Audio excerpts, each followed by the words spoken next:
Listen, something big just happened in Ekiti State, and I need to tell you about it because this story is absolutely incredible. Before we dive in, smash that like button right now and subscribe to this channel because you don't want to miss updates like this. Trust me, this story will blow your mind. So, picture this. It's Wednesday morning in a quiet community called Isan Ekiti, right there in Oye Local Government area. People are going about their normal business when suddenly residents start noticing something very unusual. They see a large group of strangers moving through their community with cattle. Now, in a small community where everybody knows everybody, when you see unfamiliar faces moving in large numbers, alarm bells start ringing in your head. These community members didn't just sit down and watch. They immediately contacted the Amotekun Corps, and this is where the story gets really interesting. The Amotekun operatives in Oye Local Government area didn't waste any time. They mobilized quickly and called for backup from other Amotekun outposts in the area. Can you imagine the coordination?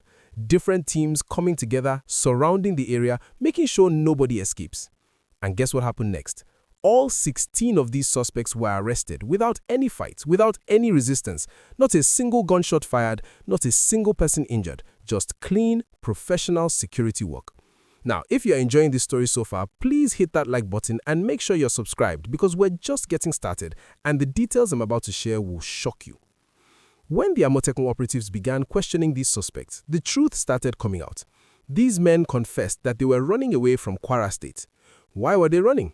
Because the security agencies in Kwara State had been putting serious pressure on criminal activities in that area. The heat was too much for them, so they decided to relocate. They thought Ekiti State would be an easier place to continue their operations. Big mistake. But it gets even more interesting. These suspects didn't just confess to running away. They admitted to being involved in cattle rustling. For those who don't know, cattle rustling means stealing people's cows and selling them.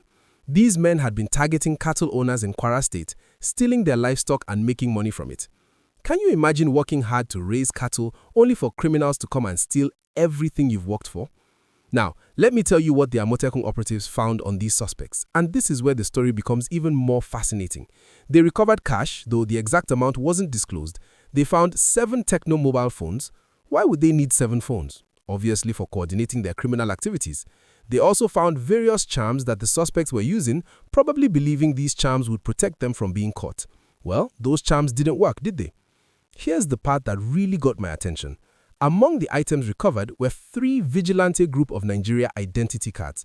Let that sink in for a moment. These suspects were carrying fake security identification cards.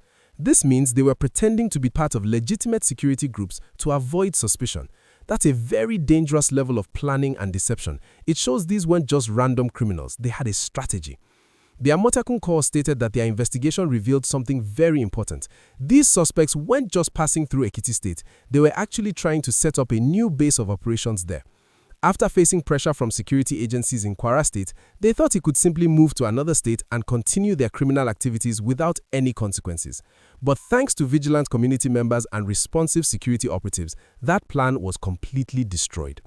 If you are finding this information valuable, please don't forget to like this video and subscribe to the channel. Share this with your family and friends because everyone needs to know what's happening in our communities.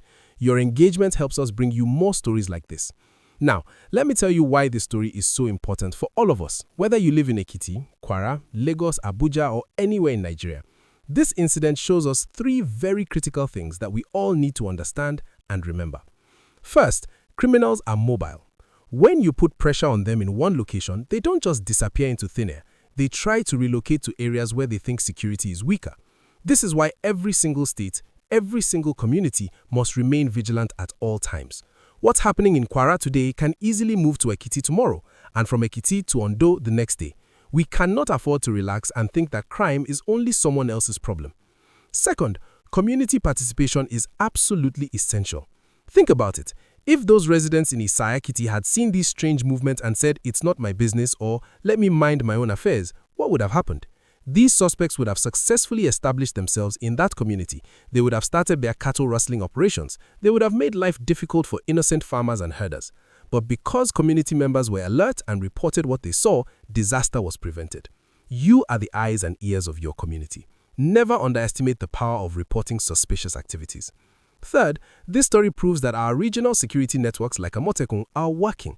There has been a lot of debate since Amotekun was established. Some people questioned whether it was necessary. Some wondered if it would be effective. Well, here's your answer. 16 suspects arrested in one operation, handed over to the police for prosecution, and a potential security crisis completely avoided. When security agencies are properly supported and work together with communities, amazing results happen. The suspects have been handed over to the Rapid Response Squad of the Ekiti State Police Command in Ado-Ekiti. This is very important because it shows proper procedure is being followed. Amotekun made the arrest, but the police will handle the investigation and prosecution. This is how inter-agency cooperation should work. Everyone playing their part, ensuring that justice is served. Let me ask you something, and I really want you to answer in the comment section below. How safe do you feel in your own community right now? Do you know your neighbors well enough to notice when something unusual is happening? Would you be confident enough to report suspicious activities to security agencies? These are important questions, and your answers matter. Drop your thoughts in the comments and let's have a real conversation about community security. Another question for you. Do you think states across Nigeria should increase cooperation when it comes to security? Should there be a database where security agencies can track criminal movements across state boundaries? What suggestions do you have for making our communities safer? I'm really interested in hearing your ideas, so please share them in the comments. Before I continue, if you haven't already liked this video, please do so right now, and if you're not subscribed, what are you waiting for? Hit that subscribe button and turn on notifications so you never miss important updates like this. Your support means everything to this channel.